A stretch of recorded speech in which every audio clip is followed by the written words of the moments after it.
This is the Dutch defense, the only opening Hikaru and Magnus secretly turn to when they are desperate for a win. To put it in one sentence, the Dutch doesn't do draws. The Dutch is an easy yet aggressive opening that you can dominate as black. It is a legendary opening and allows you to bully your opponent all game long. And if that is what you wanted, the Dutch was made in your image. I'll break down exactly where each piece belongs, when to break the rules, and how to launch a deadly attack. Then, I'll show you 2 example games where pawn storms crush white's defenses and the king gets hunted. But first, let's start with the basic setup of the Dutch defense. The move is f5, and it can be played against anything that is not e4. The idea is to stop white from building a massive pawn center. White will most likely go c4 to take up space, and if you are a grandmaster you can play knight f6. But for anyone below 2000 I recommend the move e6. It is stronger and easier. And the most common response is nc3. And here comes our bishop's mission. It wants to pin the knight whenever you get the chance to, even if it's in the future. If they delay the knight c3, you can wait and develop the other pieces first. Just pin whenever you get the chance to. And after the most common move, a3, a big mistake, because you can take the knight and double the pawns on the queen side, which makes your opponent's queen side weaker, and then you can play knight f6 to dominate the center even more. And yes, the knight is ready to occupy the e4 square, which can immediately punish white's weakness on c3. White plays knight f3. We can play knight e5 immediately, but even better, we can finish our development first and then play knight a5. So our bishop's mission is to fianchetto on b7 and aims at white's king. And then we can play d6 to prepare e5, and also giving a square for our knight. So if white captures your knight on f6, you can always recapture your knight. At last, castle is played, giving your king a safe square to hide and have this rook placed deadly at white's kingside. This is our dream setup, but there are some exceptions. For example, if white plays bishop g5 on move 2, play h6 to kick the bishop. But please don't blunder, mate, just play bishop g7 and nf6. Now congrats, you have just gained space and white has achieved nothing.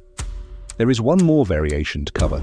Now if white plays e4 on move 2, you can take and after f3, defend your pawn with your knight, and after bishop g5, don't blunder d5, just play g6 and continue the game up a pawn or with a superior position. Now let's look at an example game that shows you how to destroy white's kingside with a massive pawn storm and win the game. This game happened in 1900 ELO. And it shows you how fast the Dutch defense can win you games, and after this, we will cover another instructive game to show you what to do against the London.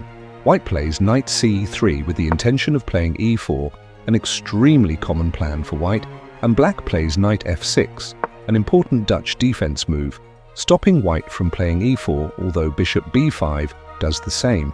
White develops the second knight, and we can pin the queenside knight with our bishop.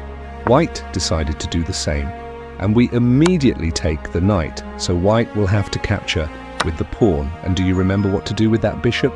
Correct, you can fianchetto it on b2, a deadly diagonal aiming at white's king. White opens up his bishop too, and both sides develop the bishop. And after castling being played, we finally develop our knight, so we can get the queen out of this annoying pin and jump the knight on a 5. Rook e1 played, which is a small mistake a lot of your opponent is going to play, even in higher levels, and we can finish our development with knight d7. White adds one more support for e4, and we will play the classic Dutch queen maneuver. White played knight d2, so he can finally play e4.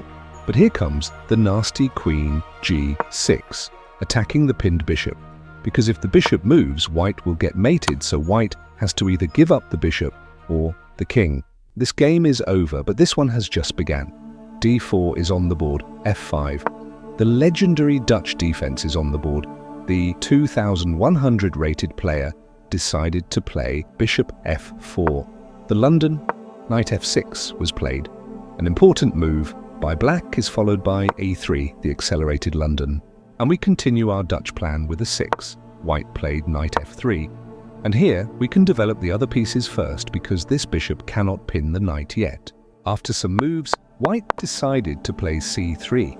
And here you may ask, what do I do with my bishop? Don't worry, We can just leave it on f8. You will see what I mean. We play d3 to continue the development of the rest of your pieces, and white decided to castle. And then we have the dirty move queen e7, preparing long castle and preparing e5, another very common plan in the Dutch defense, and it works especially well against the London.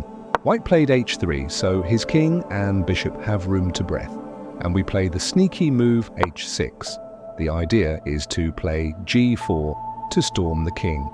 Rook e1 is played, and here we continue the storm with g5, bishop h2, and we play knight e5. So this knight is more active and will support the kingside attack more. Queen x2 adds an attacker to the knight, and we simply defend the knight with the other knight. c4 is played, trying to create counterattack on the queen side. Here you should focus because things are about to get sharp and complicated. Here we can storm the pawns even more with h5, thanks to the knight defending it on e4. And white is also about to play c4 to break through the queen side, where our king will be. Therefore, we cannot slow down the attack. And we play g4, attacking the knight and the pawn. And after the knight moves, the black player decided to play knight takes d, and then play rook g8 to prepare g takes h pawn, and you cannot capture back because you are pinned. So white decided to hide from the pin. However, he ran into another pin thanks to this deadly bishop. White tries to defend with rook g1, and we take the g pawn after recapture. The black player played h4 to prepare h3 so he can win the knight because it is pinned. White couldn't find anything to defend, so he played the desperado with f3. And after we take the pawn, white decided to attack the bishop, and we simply retreat. Now white is still facing the same problem of h3. He sacrificed another pawn, and we take, and after another round of exchange, white was forced to give up a rook, and the game is over. But what if your opponent plays e4? In this video, I will explore with you into one of the most underrated openings against e4.